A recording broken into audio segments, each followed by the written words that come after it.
Bonjour tout le monde, bonjour à toutes, bonjour à tous. Bienvenue pour un nouveau partage sur la source intérieure Entos Humon. Maintenant on l'appelle un petit peu comme on veut. Et donc une vidéo qui ne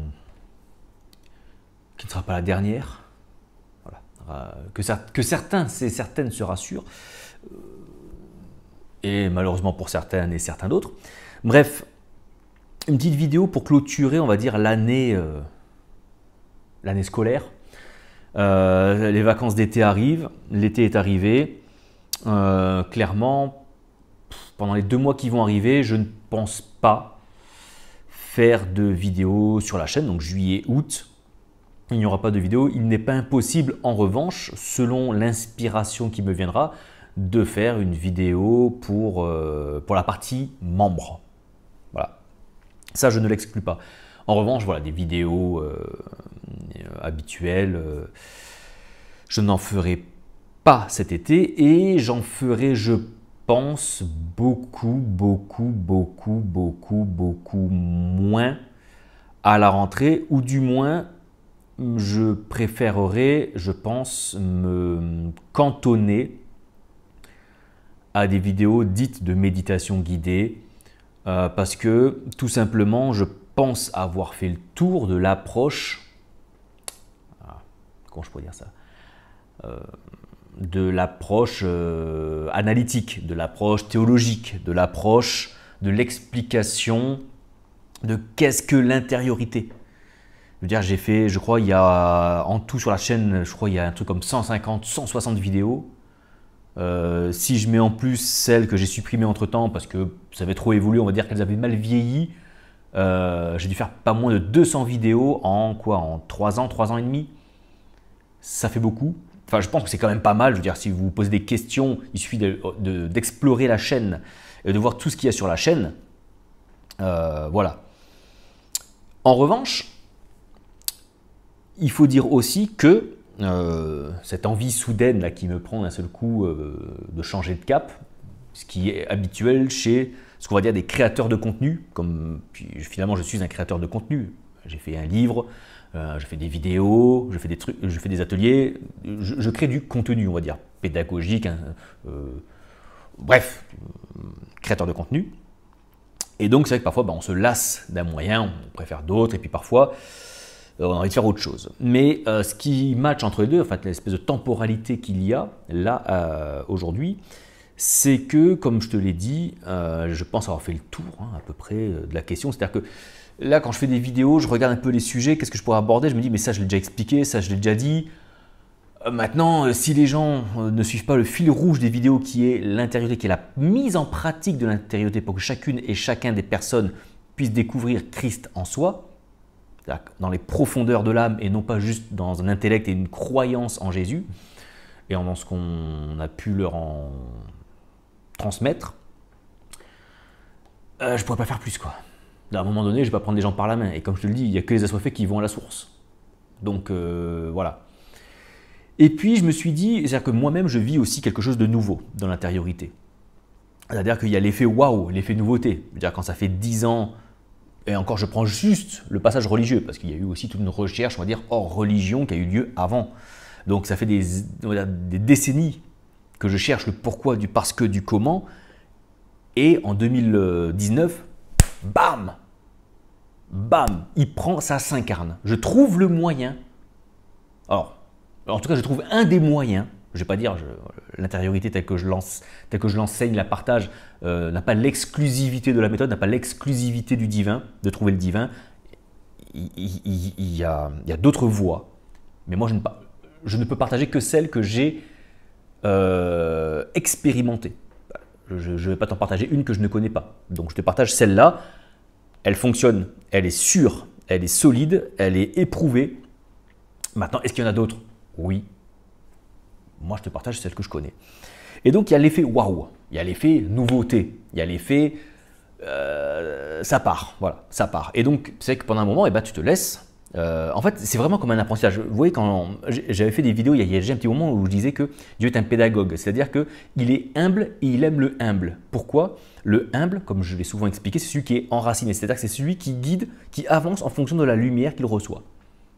Il ne va pas moins vite que la lumière comme le médiocre et le modeste. Il ne va pas plus vite que la lumière pour se mettre dans les ténèbres comme l'orgueilleux. Le humble avance. Et ce qui est dit hein, dans la Bible, Christ est comme une lumière mais pas, ou une lumière qui guide mais pas, ou un truc comme ça. Parce que step by step, comme on dit aux États-Unis of America, étape par étape, morceau par morceau, capacité après capacité, Dieu guide. Il enseigne, il révèle des choses. Et il révèle en fonction de ce que l'on peut supporter. Hein, on ne sera jamais tenté au-delà de ce que l'on peut supporter. C'est-à-dire que la révélation se fait souvent dans l'épreuve, la révélation se fait dans le désert.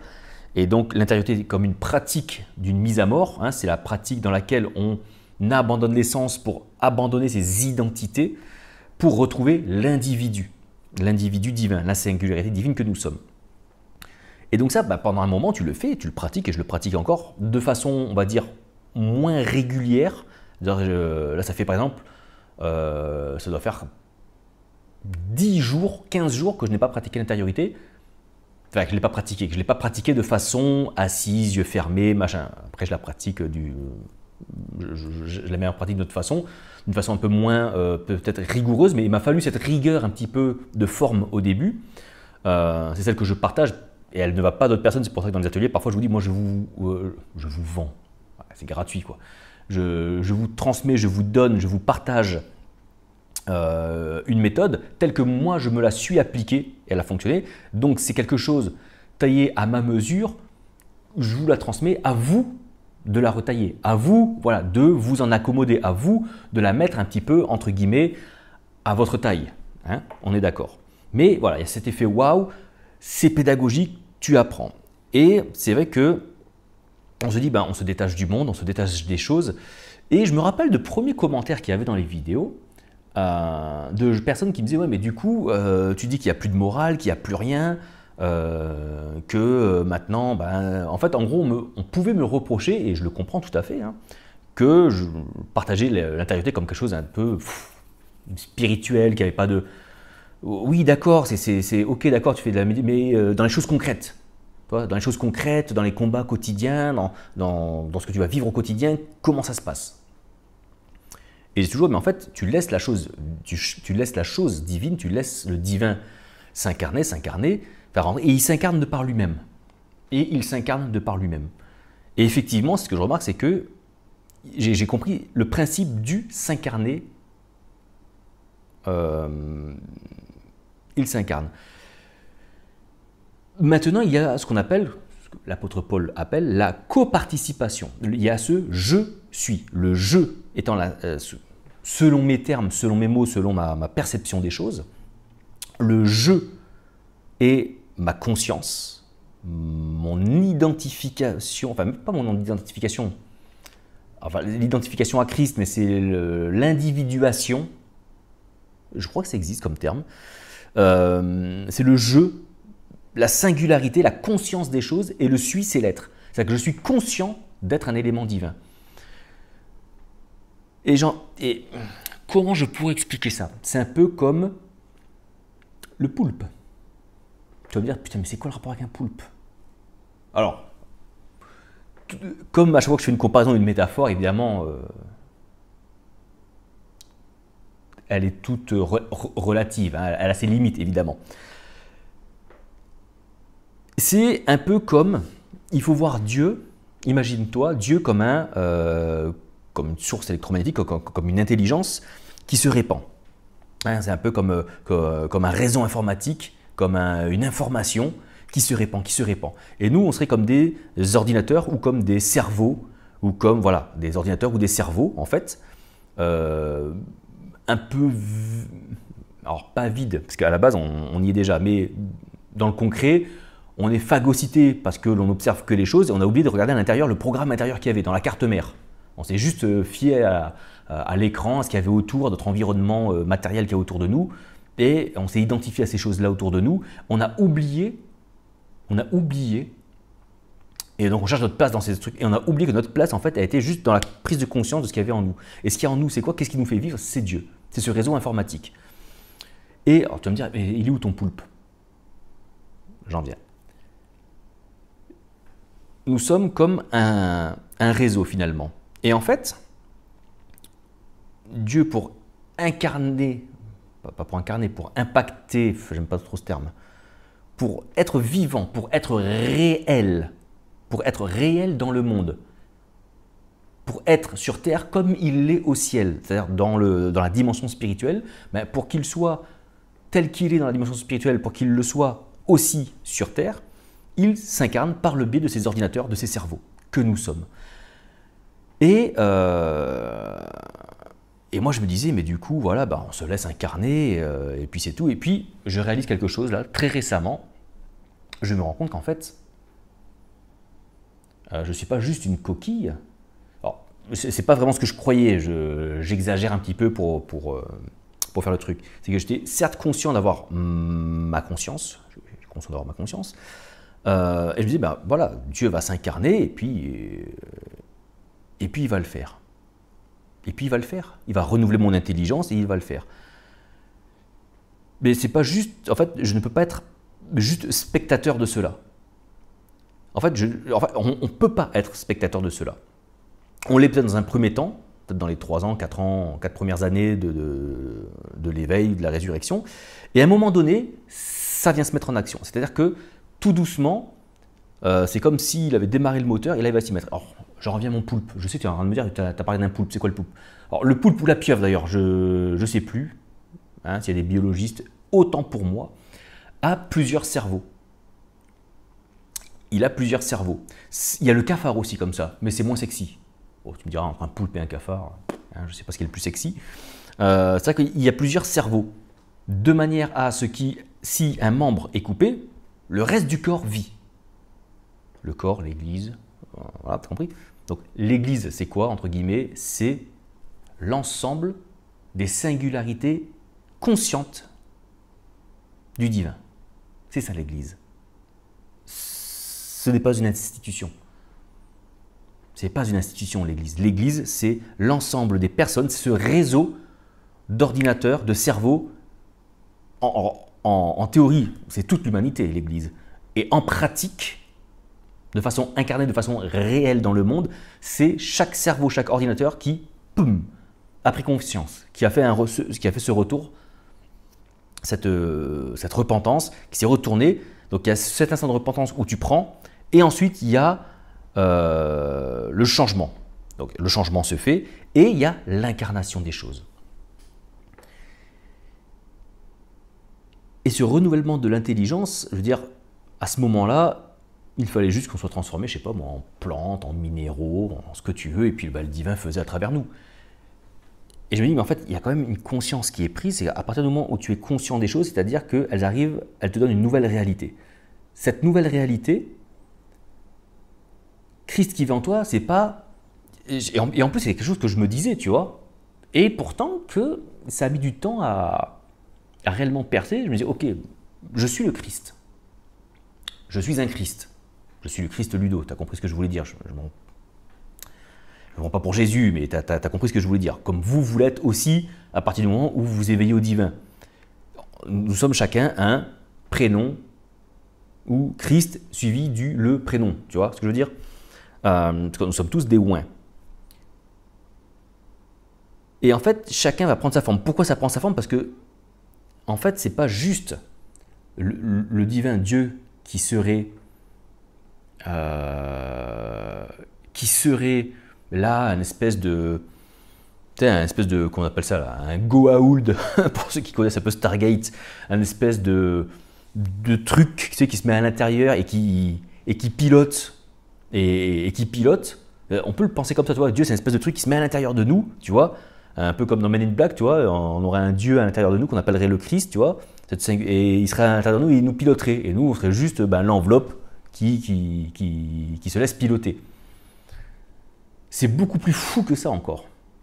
Bon, le fait d'imaginer une espèce de truc bizarre en nous, ce qu'on appellerait Saint-Esprit, tu vois, qui nous fait avancer, qui nous fait marcher par l'esprit, c'est la marche par l'esprit. En fait, nous, on serait juste des gens, une enveloppe, une incarnation matérielle. Mais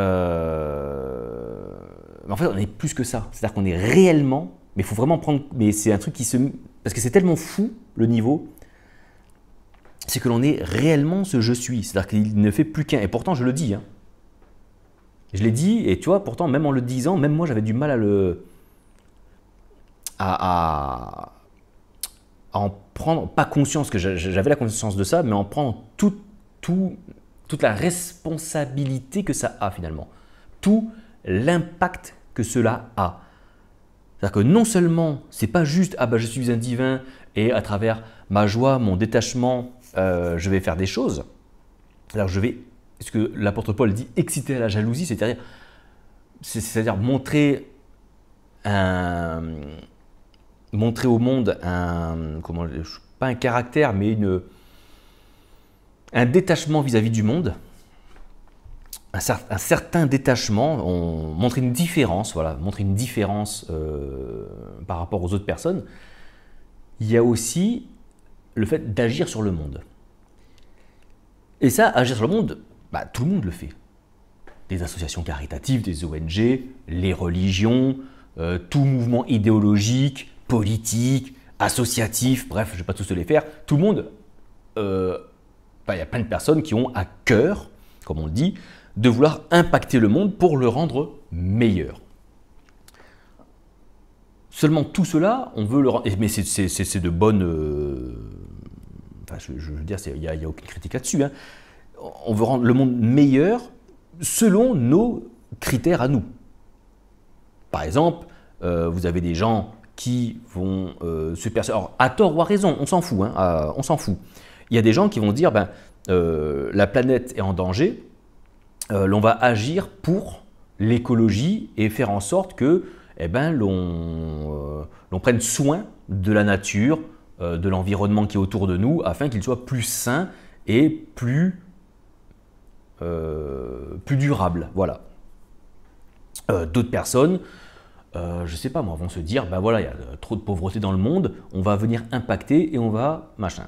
Et donc, il y a plein de choses qui se font, je te dis, des religions, des associations, des ONG, des organisations, des politiques, enfin voilà, plein de mouvements qui font ça. Donc soit on se dit, on fait un énième truc et on se dit, nous, on va créer une association d'aide machin. Le premier aide que l'on peut faire aux gens, c'est de se tourner vers le divin. C'est-à-dire pour qu'eux déjà incarnent le divin. C'est-à-dire qu'eux s'apprennent à se connaître eux-mêmes déjà et se connaissent dans le divin.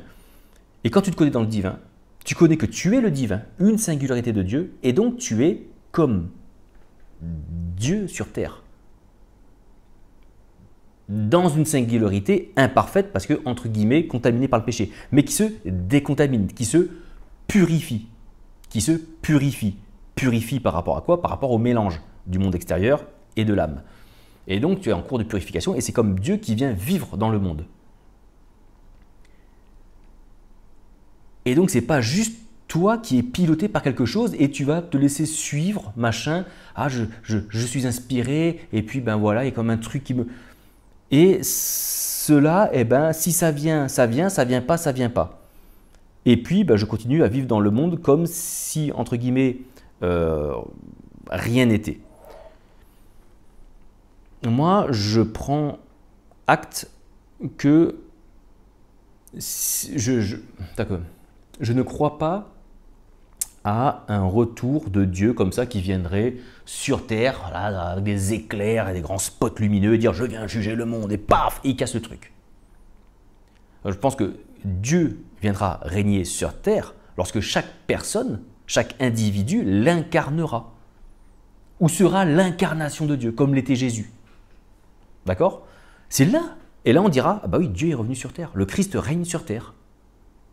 Il a mis tous ses ennemis il a fait de tous ses ennemis son marchepied. C'est-à-dire que tout est en dessous de lui maintenant. Réellement, dans chaque conscience, dans chaque individu, le Christ a pris l'autorité. Et donc si ça c'est partout sur terre, alors oui, donc ça c'est la une. Et je me suis dit oui, mais du coup, j'ai souvent dit, il n'y a que les assoiffés qui y viennent, et c'est vrai. Il n'y a que les gens qui sont un petit peu, pas déprimés, mais enfin si déprimés, fatigués, essorés, Et Jésus lui dit, mais heureux les pauvres, enfin, il dit pas comme ça, il dit heureux ceux qui ont soif de justice, heureux ceux qui, en fait, il dit, bah, heureux en fait ceux qui sont au bout du bout, parce que c'est eux qui iront trouver le royaume. Parce que tant que tout va bien dans ta vie, entre guillemets, tant que tu penses qu'il y a un espoir à l'extérieur, tant que tu penses qu'il y a un espoir dans la religion, tant que tu penses qu'il y a un espoir dans une croyance, tant que tu penses qu'il y a espoir dans une politique, tant que tu penses qu'il y a espoir dans un type d'enseignement, eh ben, tu continueras à courir après ça. Alors que la solution, elle est à l'intérieur de toi. Elle n'est pas dans ce que tu crois, elle n'est pas dans tes, dans tes identités, elle n'est pas dans ton passé, elle est dans ton âme, c'est-à-dire dans cette poussière, dans cette étincelle divine qui est en toi.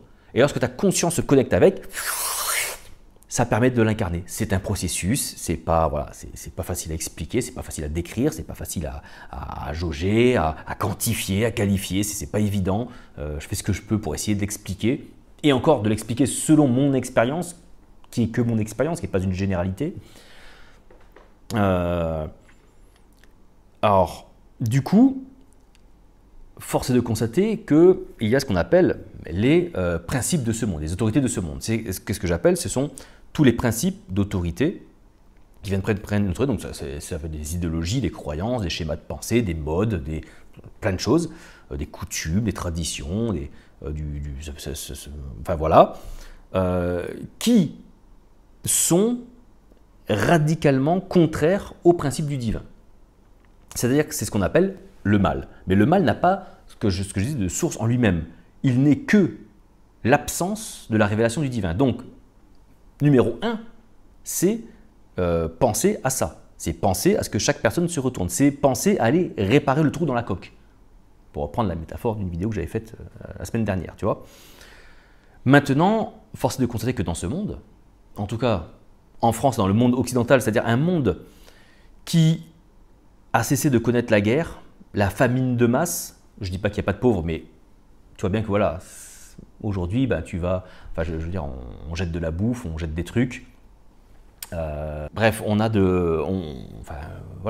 de la bouffe, on en fait trop, on s'emmerde, on ne sait même plus quoi regarder, on est sur Netflix, tu vois sur Netflix, il y a 500 films, 4000 séries, on ne sait pas quoi regarder, on est en train de zapper sans cesse. Moi le premier, hein, enfin bref,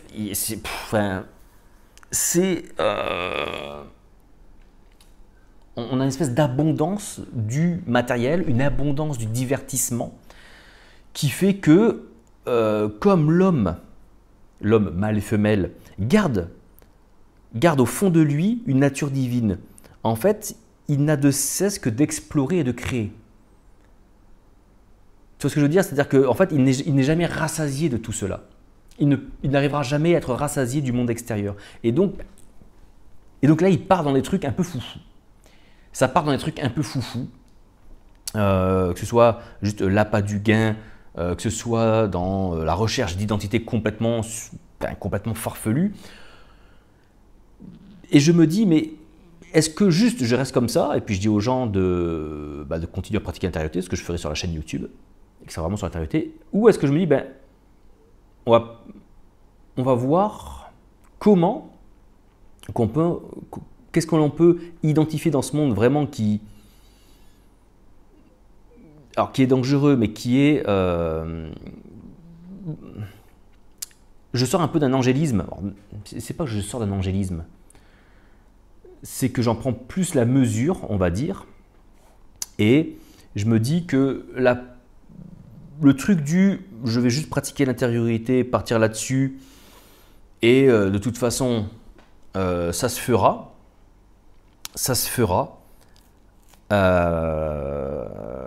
Dieu fera parce qu'il s'incarnera en moi et puis ça se fera, c'est lui qui aura autorité. Oui, et je me rends compte qu'en faisant cela, il vient comme créer sa volonté en nous. Et qu'est-ce que je disais? Enfin, en fait, ça suit toujours une cohérence par rapport à ce que je partageais. La volonté, qu'est-ce qu'elle crée? Elle crée du mouvement. Et dire je vais incarner la volonté de Dieu sans être en mouvement, c'est-à-dire sans une action réelle, concrète, matérielle dans le monde, Alors, tu vas me dire, oui, mais tu l'as, tu crées du contenu, tu as fait des vidéos, des trucs comme ça, tu vois. Si je me réfère, par exemple, si je prends certaines références chez Jésus, par exemple, je me dis, par exemple, lorsqu'il est dans le monde du temple, en tout cas quand il est au temple, il vient et ce qui à cette époque-là est considéré comme la maison de Dieu, donc c'est le temple. Et il s'aperçoit de quoi, Jésus? Il s'aperçoit qu'il y a des gros escrocs. Il s'aperçoit que dans le temple, il y a des gens qui vendent des animaux pour les sacrifices, mais ils les vendent à des tarifs d'enculés. Pourquoi ils vendent ça à des tarifs d'enculés? Parce qu'en fait, les gens qui viennent de très loin ne pouvaient acheter les animaux, enfin, les animaux risquaient de crever en fait pendant le pèlerinage, et donc ils achetaient les animaux au dernier moment, une fois qu'ils étaient au temple, tu vois. L'offre et la demande, c'est comme ça que ça fonctionne depuis la nuit des temps, mon gars. Il te faut une perruche? Oui. Il t'en faut une? Oui. Tu ne pourras l'acheter que chez moi. Donc je te fais un tarif de gros fils de... un tarif d'enculé, quoi. Voilà, clairement. Ça coûte le prix, ça coûte le prix d'une bouteille d'eau dans une station Total sur l'autoroute, tu vois. Et donc Jésus, c'est ça qu'il dit, il dit non, non. Là, vous faites du commerce, vous venez faire un enrichissement matériel et personnel sur des gens qui ont une démarche spirituelle et volontaire, c'est-à-dire que vous volez les gens. Parce que c'est pas tant le fait de vendre dans le temple qui dérange, c'est de vendre avec l'esprit de s'enrichir, alors qu'ils auraient très bien pu le vendre dans le but réel de fournir un service aux pèlerins. L'élevage de ma perruche m'a coûté, je dis de la merde, 10 €. Mon travail, je l'évalue à 2 € parce que j'ai travaillé pour faire l'élevage et donc je te facture mon travail, normal. La perruche va te coûter 12 €. Eux devaient la vendre 50 €. En fait c'est ça qui, je pense, et donc qu'est-ce qu'il fait? Est-ce qu'il dit juste, ben voilà, ils se repentiront et puis ils comprendront, hein, et puis ben ils comprendront que ça c'est pas bien. Et puis le jour où, et puis en fait c'est ça, c'est un peu l'intériorité, seulement l'intériorité, mais c'est pas seulement l'intériorité, parce que de toute façon quand tu la pratiques, je pense que d'une façon ou d'une autre ça va faire comme chez moi. Alors ça met du temps parce que je pense qu'il y a plein de trucs à remettre en place dans la tête pour ensuite partir. C'est un peu comme s'équiper au combat, hein, et ensuite partir au combat entre guillemets. Mais c'est un combat extérieur. Or le combat spirituel, il est premièrement à l'intérieur. Premièrement, il est là. C'est la première chose à faire. D'accord? Cependant, il y a aussi une sorte de combat qui est secondaire. Qui est dans le monde. Et je pense qu'il faut, alors c'est pas de taper sur les gens, de guillotiner ceux qui ne se repentent pas ou des trucs comme ça. On ne part pas dans l'inquisition, ça n'a rien à voir. En revanche, ça va être, il y a effectivement des idées, des idéologies, des croyances, des systèmes de pensée, des autorités qui pullulent dans le monde et qui, pour moi, selon mon avis, viennent, comment dire, ils viennent rajouter de la complexité, viennent rajouter des épaisseurs sur la trappe intérieure. Vous savez, quand je vous donne l'image de la trappe intérieure que l'on a tous, mais que nous, il y a des gens qui ont juste une dalle, qui ont juste un morceau de moquette sur la dalle, d'autres qui ont une dalle de béton de 3 tonnes, et que du coup, on n'est pas tous égaux dans l'intériorité. Eh ben, je pense que plus des croyances radicalement contraires au principe divin pullulent, plus elles viennent rajouter de la complexité et elles viennent, entre guillemets, perdre les gens. Pas les perdre dans le sens de ne pas croire dans la bonne chose, mais elles les perdent en leur faisant toujours miroiter une issue extérieure. Ah, mais si tu fais ça, tu veux... Ah, mais il faut... Tu vois, et en fait, on développe des croyances comme ça, des idées qui pullulent. Et donc, notamment dans le milieu occidental, dans la société occidentale, qui, ben en fait, en sont réduits à ça, parce qu'en fait, comme on ne peut plus beaucoup créé, parce que tout ce qui a été créé a été créé. Maintenant, tout ce qui est création demande à être ingénieur bac+12 pour créer des trucs de fou, ou être sacrément malin pour inventer un truc au concours Lépine. L'exploration, elle montre bien ses limites. Maintenant, à part les fonds sous-marins et l'espace, donc pareil, il faut avoir un bac+24 si tu veux encore être un explorateur. Découvrir des choses nouvelles de l'humanité. Et donc, qu'est-ce qui reste? Le divertissement et se perdre dans des identités, se perdre dans des mondes virtuels, se perdre dans des trucs. Voilà. Et je me dis, il faut, moi en tout cas, je souhaite réduire l'influence de ces choses-là. Et donc, comment je vais faire ça? Donc moi, je fais ce que j'ai à faire à mon niveau déjà. Ça me regarde moi, j'ai envie de dire. Je ne suis pas un leader d'opinion, des trucs comme ça. Mais je vais faire ce que j'aimais faire. Un podcast. Un podcast. Alors je vais voir si je le commence dans l'été ou si je le commence à la rentrée, on verra. Mais un podcast divinement décomplexé. Ce sera son nom. Ou je ne sais pas si je l'appelle comme ça ou si je l'appelle Si Dieu veut. Tu vois? Je ne sais pas. Parce que pourquoi Si Dieu veut? Parce que, donc Si Dieu veut, voilà, c'est un peu un slogan ou une expression que l'on dit, si Dieu veut, hein, Inch'Allah, tous ces trucs-là, si Dieu veut, en fait, on se dit là, puis on se dit, si Dieu veut, il le fera. C'est pas moi, c'est Dieu. Et ça, même dans les milieux évangéliques, c'est pas moi qui fais, c'est Dieu qui fait. Hein? Parce que ça, on reprend des versets, on se dit, non, c'est pas de moi, c'est de Dieu. Mais si le Fils et le Père ne font qu'un, en fait, tu vas faire. Mais tu vas faire quoi? La volonté, mais tu vas faire. Tu vas faire, tu vas prendre tes mains, tu vas prendre tes pieds, tu vas prendre ta bouche, tu vas faire des choses. Tu vas réellement faire des choses dans le monde. Mais avec l'intelligence, avec l'esprit, avec la perspective de mettre en pratique les principes divins. Le problème de beaucoup de religions, c'est que elles ont voulu faire ça pendant des siècles, et certaines le font encore, pensant détenir les principes divins. Et en fait, elles ne font que imposer aux gens, souvent par la force, des concepts qu'elles ont. C'est-à-dire que j'ai du mal à croire que 100% des catholiques ont la révélation du divin en eux. Et j'ai du mal à croire que 100% des évangéliques ont la révélation du Christ en eux. Certains l'ont, c'est de l'ordre du 2 à 3%. Quand j'entends... Aujourd'hui, maintenant, c'est la mode d'avoir des abbés, des prêtres, des curés, TikTokers, Instagrammeurs, YouTubeurs, c'est très bien, il n'y a aucun problème avec ça. Et vous savez, ils répondent à des questions de théologie. Et en fait, ils répondent à des trucs, je me dis, putain, mais... En fait, ils répondent, quand ils parlent, ils ne font que répéter la doctrine de l'Église catholique romaine, pour les catholiques, mais les autres dénominations font pareil de leur côté. Et en fait, ils se font juste le porte-voix. Et souvent, ils le disent. Ils disent d'ailleurs, c'est ce qu'a dit d'ailleurs le pape Grégoire VI en 660. Enfin, je dis des merdes, je dis de la merde. Mais voilà. En fait, juste, lui a dit que, comme il considère que le pape a dit que, donc c'est comme ça. Et en fait, ils ne font. Et en fait, je me dis, mais si du coup leur argumentation c'est ça, en fait, ils ne sont qu'un perroquet de choses. Mais je ne vois pas l'incarnation du divin. Parce qu'ils pourraient le dire avec leurs mots, ils pourraient le dire à leur façon, ils pourraient l'incarner de cette façon-là. Maintenant, ce que les religions ont fait de bien, c'est qu'elles ont été, entre guillemets, un certain garde-fou de la morale. La morale, c'est quoi? La morale, c'est imiter les principes divins à défaut des incarnés. La morale, c'est ça. La morale, c'est imiter, c'est se forcer à imiter les principes divins à défaut de pouvoir les incarner. Et comme on les imite au lieu de les incarner, ça fait chier. Parce que du coup, c'est sur tes propres forces que tu le fais. Et quand tu imites, c'est sur tes propres forces.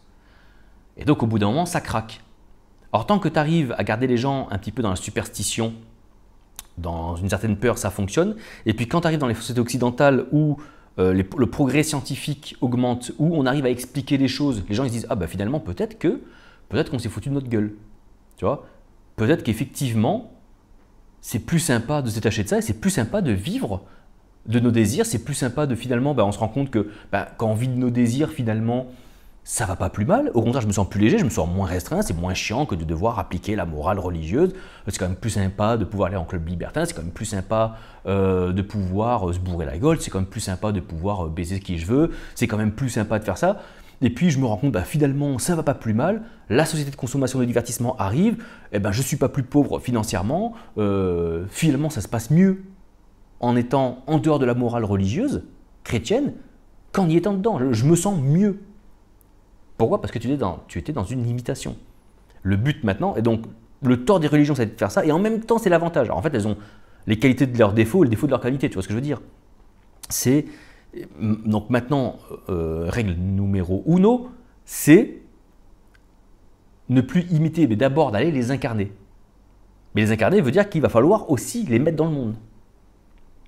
Et donc voilà, et donc ce podcast-là, bon je sais pas, ouais, dites-moi, est-ce que c'est mieux le podcast qui s'appelle Divinement décomplexé, ou est-ce que c'est mieux un podcast qui s'appelle Si Dieu le veut, ou Si Dieu veut?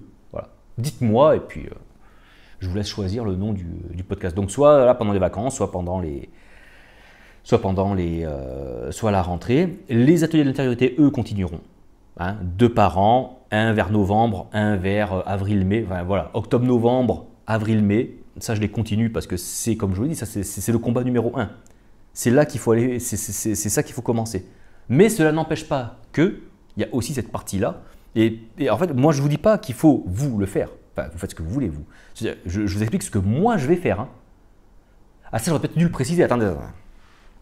Quand je dis dans le monde aller incarner, c'est tu es d'abord passé par la case intériorité. Enfin, par la case éveil intérieur. Tu es déjà passé par la case mourir à soi-même, en fait.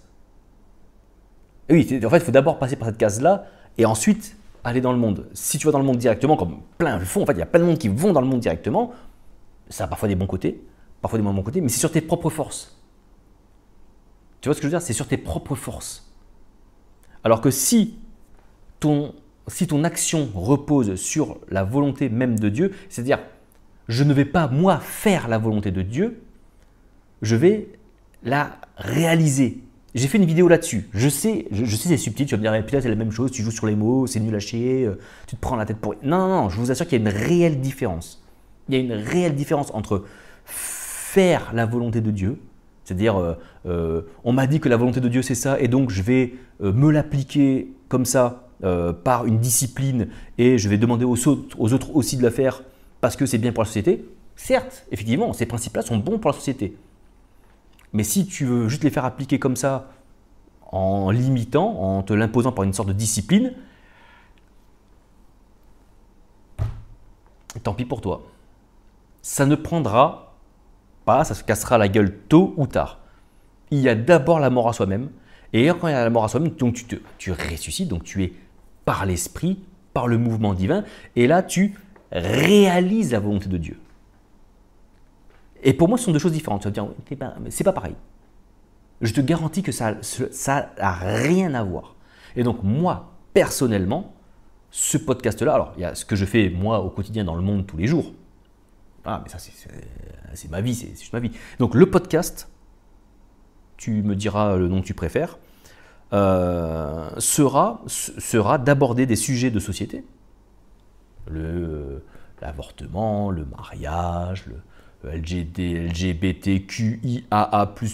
je sais pas quoi, je sais pas, l'immigration, ça peut être politique, la délinquance, ça peut être l'écologie, ça peut être le féminisme, ça peut le wokisme, transgenre, identité, ça peut être voilà, enfin, tu vois, tous ces trucs, tout ce qui travaille entre guillemets notre société à nous et comment on peut prendre ce sujet-là.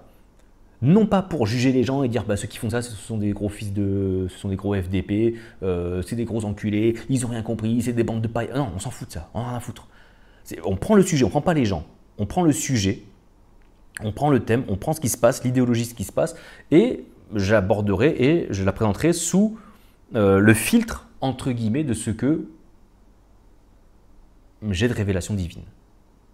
Quand je dis de révélation divine, je ne suis pas en train de te parler d'un espèce de truc bizarre, c'est juste au filtre des principes divins, voilà, est-ce que, entre guillemets, est-ce que c'est divin, pas divin, qu'est-ce que ça va apporter de bien ou de mal, peut-être qu'il y a des choses, peut-être qu'il y a aussi des idéologies qui sont créées dans le monde qui finalement ont un côté positif aussi, peut-être, on va voir, et on se dit, ok, et on va prendre conscience de certaines choses sur ce sujet-là, et le voir autrement que par le biais de Twitter, de BFM TV, de CNews.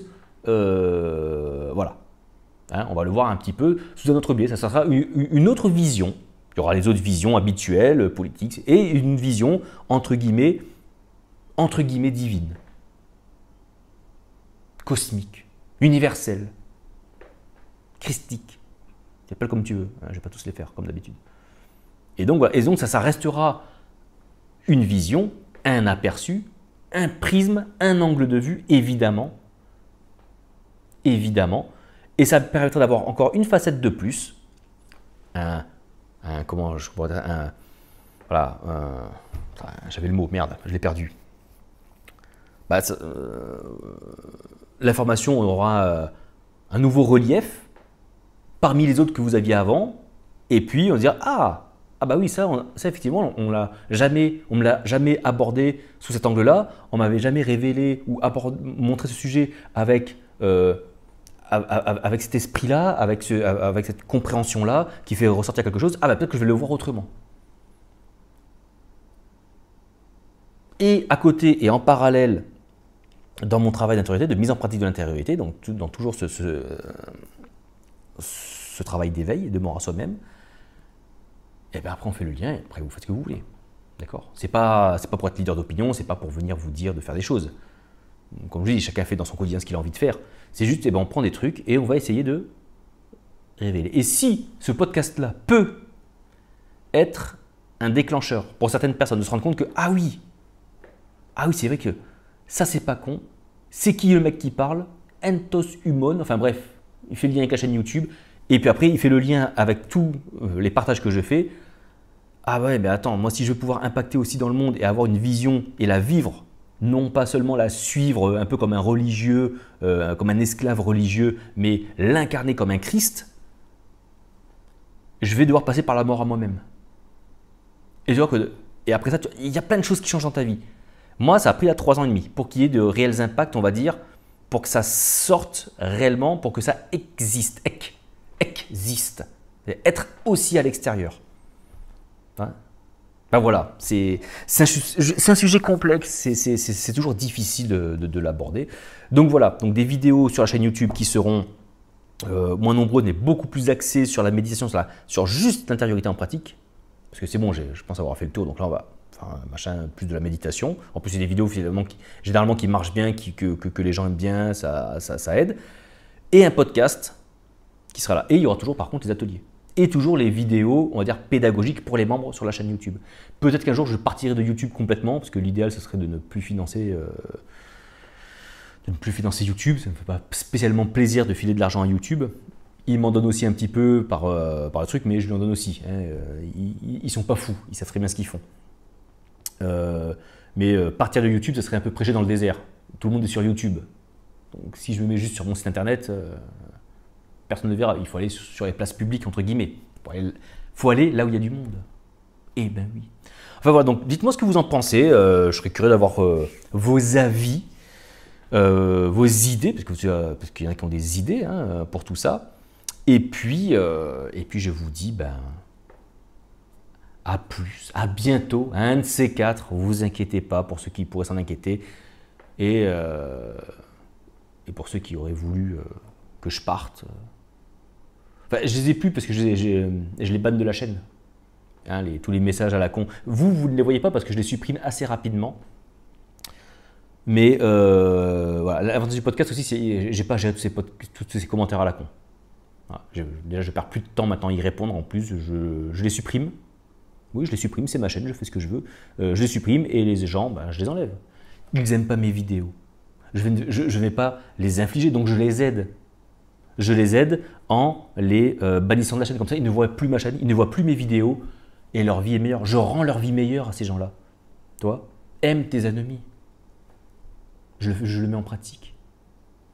Bon, t'as compris la blague. Allez, à plus. Ciao, ciao.